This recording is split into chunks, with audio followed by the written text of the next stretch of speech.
আসসালামু আলাইকুম। হবিগঞ্জের কয়েসর মিয়া নামে একটা আইডি আছে। ও আইডি থেকে ভিডিও করা হয়েছে, অনেকগুলা ভিডিও করা হয়েছে। আমি ইদানিং দেখলাম যে হবিগঞ্জে বাস নিয়ে তাই উম, আহ, মধ্যপন্থা অবলম্বন করা, কিন্তু তার কথাগুলো খুব ভালো লাগে, খুব গুছাইয়া মাত্রা করেন। তাইনের মধ্যে তা আয় অতই তাইন এমনভাবে স্টাবলিশ করার ক্ষমতা আল্লাহ তাইন দিয়েছেন যে খুব সুন্দর সাজায় গুজিয়ে তেন মাত্রা করেন এবং ওটারই স্টাবলিশড করিলেন। এবং তাই কেন যদি কিন্তু রাখুন না যে আপনি যে তাইনের কথা হইন না যে তাই কইবা যে এটা হইছে না, এটা হইছে না, মানে তেন এমনভাবে তেনের বাচনভঙ্গি প্রয়োগ করবা যে মানে মনে হইব তাইন যেটা কইছেন ওটই তাইনের বিরুদ্ধে তুমি কিতা কইলে তুমি মনে হয় জ্ঞানী নাই, তুমি মূর্খ, তুমি গরিব, তুমি ফকির, তুমি কথা। কিন্তু তাইনের কথার মাঝে যে আরো হাজার কথা আছে, এটা তাই বোঝার চেষ্টা করেন না। সো আমি ইসলাম কমেন্ট করতাম, আর ভিডিও বানানোর উদ্দেশ্য হইল গিয়া তাদের কমেন্ট অফ করা ওয়ার্ডি তাই হবিগঞ্জের হবিগঞ্জের মানুষে সিলেট যাইতে বারণ কররা, আহার ইঙ্গিতে বারণ কররা, এবং তাই বুঝাইতে ছাড়া যে সিলেট তো কোনো দরকারও নাই, সিলেটে কোনো ঢাকা মেডিকেলের মতো কোনো মেডিকেল নাই, পড়াশোনার লাগে বালা কোনো কলেজ নাই, কোনো কিছু নাই সিলেটের কোনো দরকারও নাই। যাই হচ্ছে আর তাই মানে মেইন কথা যেটা কইছেন তাই যেন কইরা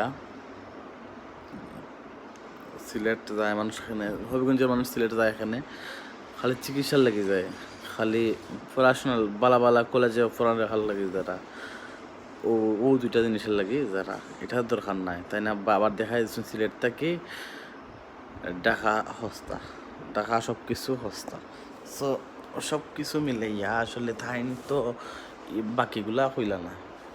আপনি আপনার শহর, আমি আমার মৌলভীবাজার শহরও যদি 10 জন বহিরাগত সেউরে দেখি যে রিক্সা চালায়, 10 জন বহিরাগত যদি দেখি ভ্যান চালায়, 10 জন বহিরাগত যদি দেখি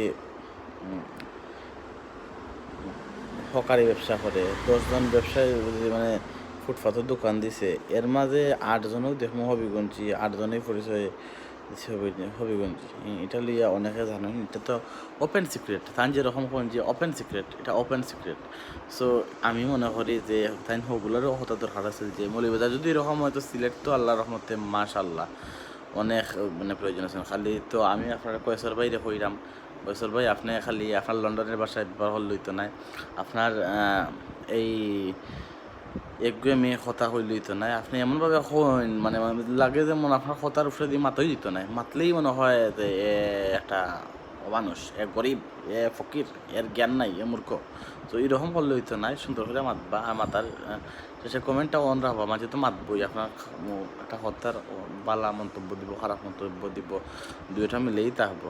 সো সপ্তাহ মিলেই আমি ওঠে হইলাম কয়সর ভাই আপনার হবিগঞ্জের মানুষ খালি বিলাসবহুল জীবনযাপন করার লাগে সিলেট আইন না, কিছু কাজ কামও করুন, তারার তো ফেটো বাদ থাকতো নাই। সো আর আপনি যে হইরা আপনি যারা কিছু পড়ালেখা লাগে দেখবেন কি সিলেট ডাক্তার লেগে সিলেট, সরি, যে কোনো জিনিস হলে দেখা দেন আমরাও চাই আপনারা দেখা দেন, কারণ হবিগঞ্জ আর সিলেটের যে কিতা আছে আপনার কথা অনুযায়ী যায় না, আসলে মিলে না। আমরাও চাইলাম না আপনারা এবারে না এলে বলা, যেহেতু আপনারা চাইরা না,